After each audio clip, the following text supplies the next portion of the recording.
Hi guys, Anton here from SA4x4. We're back here at Hendel's 4x4 here in the Northwest, and today we're talking about tyres. It's a bit strange for us to talk about tyres, but let's chat to Bernie and we can explain to you exactly why we want to talk about tyres today.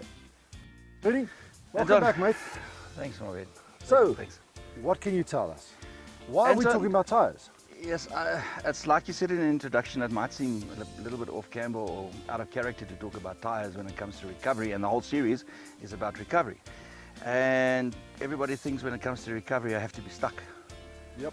Okay, so if I've got a flat wheel or I've got two flat wheels, am I not stuck? It's the same thing. Pretty much, yes. So your first line of contact or your first line of defense when it comes to off-roading are your tyres. That's the only thing that's either going to stop you from going or keep you going. And tyres is a very broad spectrum kind of subject. I mean, we can talk about tyres the whole day. But the bottom line here is, you know, one guy likes a blonde, another guy likes a redhead, another guy likes a dark-haired woman. That's the way it is. It's personal choice. I am the last person at the end of the day to say to you brand A, B, C or D is what's going to work. I have my choice that works for me and my conditions and for what I'm doing. So I'm happy with what I'm using at this point in time. Sorry, just to come in there, what you were saying is specifically, and it's so correct, you're using tyres that is correct for your purpose. And that is what a lot of guys forget when they go and purchase tyres. Hey, it looks like a nice tyre, let's buy this one. But is it going to be fitting in with his day-to-day activities? Anton, you're 100% correct, because are you a weekend warrior? Are you a competition guy? Are you an overlanding guy? If you're a weekend warrior, you know, you need to go and buy a tyre that's going to work for you. Are you going to be driving trails all of the time? Are you using your car as a daily commute all the time, besides do the odd weekend thing or the trail thing? If you're an overlanding guy, how often in the year do you go overlanding? Do you use that car besides just the overlanding? Are you one of those fortunate people that can park a car, rig it and park it there and say, that's my overlanding car, and I've got something else that I run with day to day? Unfortunately, I reckon about 99% of the people cannot afford to do that. So your daily commute is also your toy on the weekend. So you have to find a happy trade-off that's going to work for you at the end of the day. I would recommend if you are a guy that's maybe once a month or twice a year go on holiday, why would you want a Monterey tire on your car? It just doesn't make sense, okay? Besides the fact that it looks cool and it looks macho, that's about where it ends. But it's going to kill your fuel consumption. Fuel consumption is up, your handling is terrible, everything that goes with it.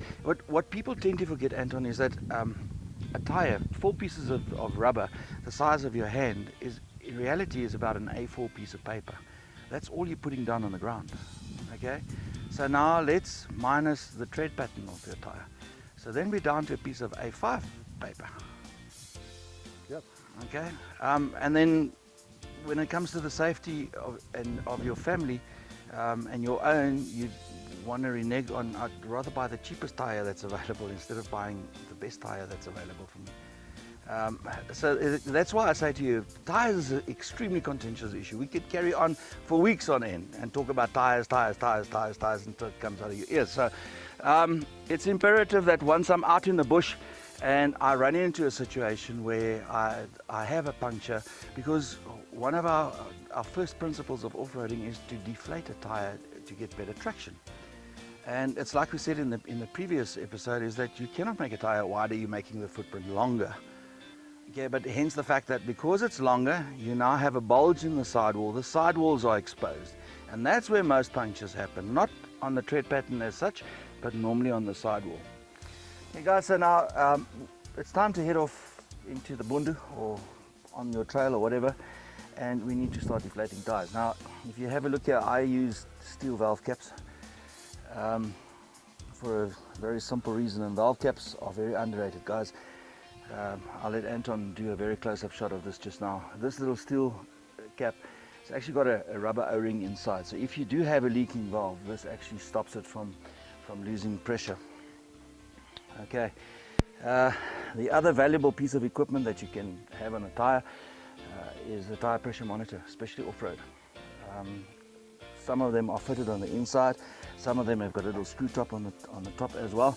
So what I've done now is I've attached the ARB tire deflator And now I go in and I undo the valve, and it gives me a reading here of 1.8, and I now want to deflate the tire. So I'm turning the valve out, I pull the back, it needs to come out a little bit more, and off we go. I want to get to about 1.5, almost there. There we are on 1.5. Once I've reached my pressure, I now turn the valve back in. Make sure it's tight, guys, because sometimes if it's not turned in properly, and you turn this off, the valve actually shoots out, and you've got a bigger problem. Okay, there's that. And I have one of the toughest tires at the moment on the market I have here. It's got a very rugged sidewall construction. It's a Cooper ST Max that's lying on the table here. It's got Armortech carcass construction, which is a much stronger construction. This is also what is known as a light truck tire, and there's also a difference, guys, between an SUV tire and a light truck tire. So if you're carrying extra weight, you want to run with a light truck, it's a heavier tire. Fuel consumption, everything comes into play. So we talk about a strong tire. How strong is it? Okay. Well, let's have a look. All I'm taking is the normal ream tool or the cleaning tool that we use when we repair a tire that's got a puncture, and let's see how much force it needs. By the way, I'm wearing a pair of just normal working gloves because tires are messy. Can you see how soft the compound is? Okay, there's no pressure in the back. Let's see how long it takes for this to go through. Oh, that was too easy. You understand what I'm saying? So that's just me and my, I don't want to say fat ass, but that's just me and my body weight on there. So add the fact that your car weighs 2.5 or 3 tons. Add all the extra fuel, everything else that's on there. Can you imagine how easy it is to puncture a tire that is actually strengthened on the sidewalls? If you have a look at how easy that was, guys, and that shows you how vulnerable your tire sidewall is. And at the end of the day, when we're driving, you need to look where you're putting your tires. All right. Very few people know that the natural lubricant of rubber is water. So if you struggle to cut rubber, just add water. So if I get a water crossing and I've got sharp rocks, what's the first thing I need to be looking out for? I'm gonna get tire cuts, guys. And if I've got little stubbles like that and there's water and it's in the water, how easy do you think I'm gonna get a puncture? So hence, walk the obstacle. Walk the river crossing or the water crossing that you have to do. So Bernie, warranty is gone then when? Warranty is gone, out the window. And the reason for that, guys, is that we've just destroyed the construction of, or the carcass of this tire. And I'll explain. You see there's a piece of rubber here, and there's a reason why I'm using this tire here today, and I'm going to get to that just now. But anyway, so we've cleaned the hole, and here I go with one of my plugs. And you'll also see, guys, that there's an extra piece of equipment on this tool at the end of the day. So we work it through there. It's extremely sticky, and it's the one downside of the gloves, obviously. But I'd rather do it like this than have sticky hands. If you want to, I know soap and water fixes everything at the end of the day.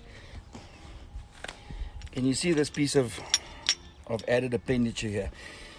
The cheaper pieces of equipment that you get actually does not have this, and I'm going to show you what the reason is for that. It's almost like a depth control. Okay, so now if I really want to, I can go. The ORB puncture repair kit comes with a bit of lubrication, so I go and I just go and make it nice and slippery, and it is as simple as 1, 2, 3, guys. Once it's there, I push it through. How deep do I push this in? And that's why we have that appendature on the front. And you see what it does? Actually stops it from going deeper. All right. Okay. It adds a nice dimension. I can also grab it there. And what you do is once it's in, give it a proper tug, and there's your plug. Okay, Bernie, now we're back from the bush. What now? Or you've now fixed the puncture, but you still got a flat. True. Okay. So I need to re-inflate that tire now. Okay. Guys, there are probably, I don't want to guess as to how many different kinds of compressors there are available out there. Okay. And different prices. Different prices. That's the big thing. And my argument about something like that, Anton, is you can't expect to buy a Mercedes-Benz and then want to pay a Tata price. If you want quality, you're going to pay for quality. That's the bottom line. And there's a reason why something's more expensive. If it's a premium product, there's a reason for that. Okay. My personal choice has always been an ARB compressor. There's two ways that you can do this, guys. You can buy it as a portable setup like this. This is nice if you have more than one vehicle that you're using, or if you're in a group setup kind of thing. It's because now I can loan it to you, and I can, even though I hate doing that, I'm of the opinion that if you come along with me, you need to have your own gear. Okay. And if you don't have gear, then it becomes a problem, especially like when we start getting to the snatch ropes and etc. etc. And I'm deviating now, so let's get back to this. So guys, this is very nice. It's a nice portable system. It comes with the crocodile clamps. It comes with a complete pump up kit. That's the extension pipe, everything that goes with it. It's got a nice little switch over there, plus it's nice and compact inside the toolbox. What I've done with mine, Sorry, before you go that, I saw that this one has got crocodile clamps on it. yes, Now I see some guys put on the Brad Harris plugs on it. you can.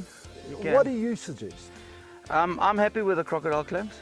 It's much of a muchness. At the end of the day, the Brad Harris or the Anderson plug is just it's a lot more sturdy. But you know, it's for something that you want more, almost like a fixture than anything else. This is just quick release. It's done.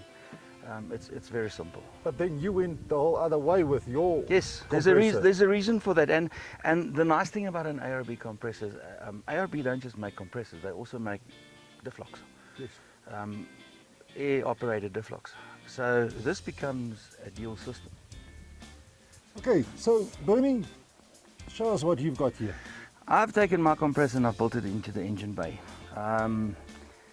I'm fortunate in the sense that it's the petrol model Hilux. The diesel has got a massive air cleaner that sits here.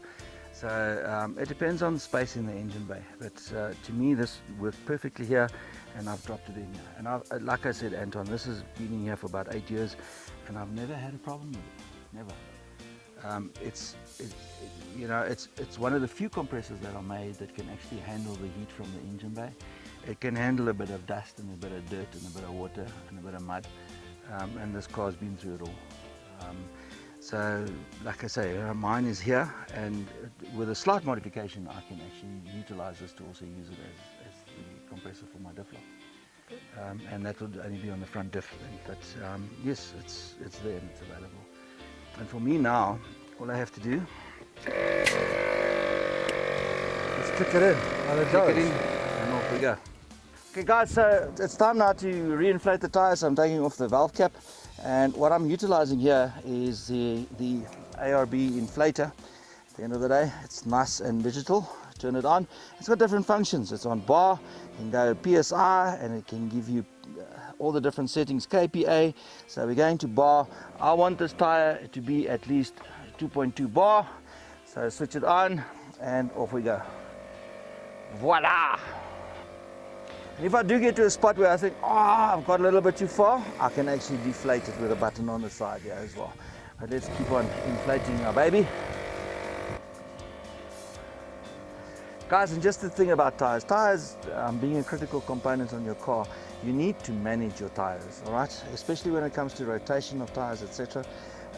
Look after your tires, guys. If you look after your tires, they'll look after you. They won't let you down. Hey guys, to use this is actually very simple. I mean, every so often I can just check what the pressure is. There we are on 1.95, and we carry on. And there I go, 2.2, simple.